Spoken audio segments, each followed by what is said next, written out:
Fala galera, beleza? Então é o seguinte, hoje nós vamos dar continuidade lá na apostila de História, apostila 2 de História, módulo 5, que está lá na página 97, que fala sobre a Primeira República do Brasil. Então antes de nós sairmos de férias, eu havia dito para vocês que o Brasil ele vivia uma monarquia até 1889. O que era uma monarquia? Nosso país ele era dominado pelo rei, o rei Dom Pedro II. Então, tudo era centralizado nos poderes do rei. O rei que mandava e desmandava no Brasil. Mas, depois de 1889, ocorreu um desgaste muito grande da monarquia. O povo já não estava satisfeito, a população não estava satisfeita com as condições vividas pela coroa, né, que a coroa passava para eles. Então, o que aconteceu?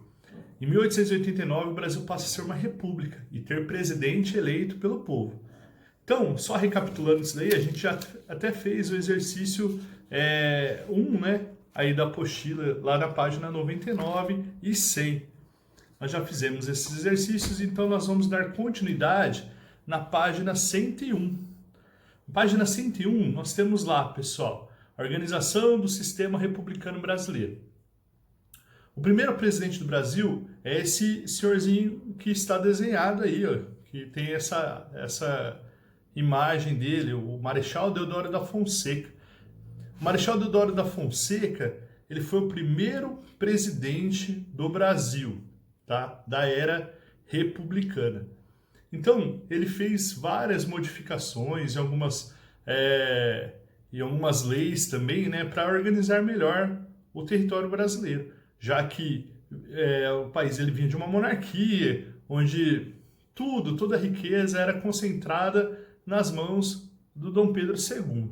Então, o Marechal Deodoro da Fonseca, ele é o primeiro presidente, ele não é eleito pelo povo, era um governo provisório, e naquele momento ele faz algumas modificações, principalmente relacionado à escravidão. Ele criou uma lei muito ruim, uma lei chamada Lei de Branqueamento do Brasil.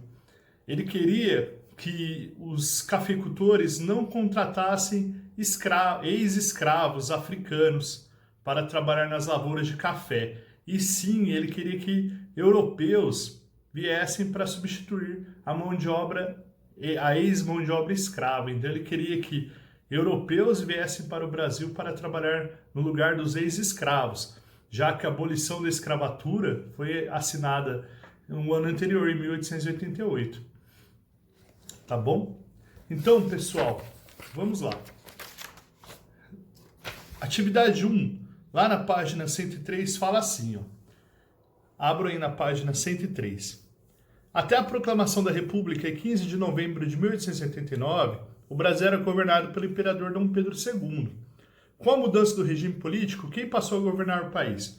Quem passou a governar o Brasil foi o Marechal Deodoro da Fonseca, o primeiro presidente da era republicana do Brasil. Na B, por que o princípio do novo governo foi chamado de provisório? Foi chamado de provisório porque o Marechal Deodoro da Fonseca ele não foi eleito pelo povo. Ele era um militar e ele passa a comandar o Brasil, né? E o pessoal denominava como provisório, porque para ser uma república de verdade ele deveria ter sido eleito pelo povo, né?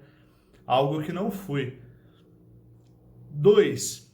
O país já tinha uma Constituição que fora outorgada pelo imperador Dom Pedro I em 1824.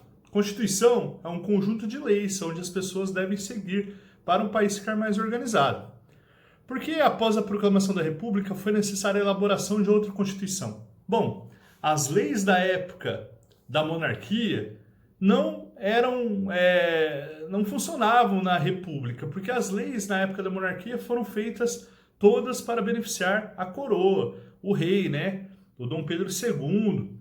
E aí, quando o Brasil passa a ser uma república, as leis elas passam a beneficiar outras pessoas, a população de uma forma geral, de uma forma mais democrática. Enfim, uma forma que abrangia mais pessoas em relação a tudo. a distribuição de riquezas, as condições como escolaridade, como acesso à saúde. Antes, a Constituição ela era feita mais para beneficiar a coroa, os membros da família do Dom Pedro. B. Quanto tempo se passou desde a proclamação da República até que a nova Constituição ficasse pronta? Então tá lá, da proclamação da República, quando o Brasil ele deixa de ser uma monarquia e passa a ser uma república, passaram aí mais ou menos 2 anos, né? Foi 1889 e 1891. A Constituição fica pronta para que o conjunto de leis, né, beneficiassem um perfil da população melhor, de uma forma melhor. C, perdão. A Constituição Imperial de 1824 foi outorgada e a Constituição da República dos Estados Unidos do Brasil de 1891 foi promulgada. Houve algum avanço entre uma forma e a outra? Teve um avanço significativo. Então, as leis, elas passam a beneficiar mais a população em relação às leis, à Constituição da época da monarquia. Tá bom, pessoal? Então, hoje é isso. Faça essa atividade 1, preencha com todas essas características certinho. E na próxima aula nós vamos fazer atividade 3, que está na página seguinte, na página 104. Tá bom? Obrigado.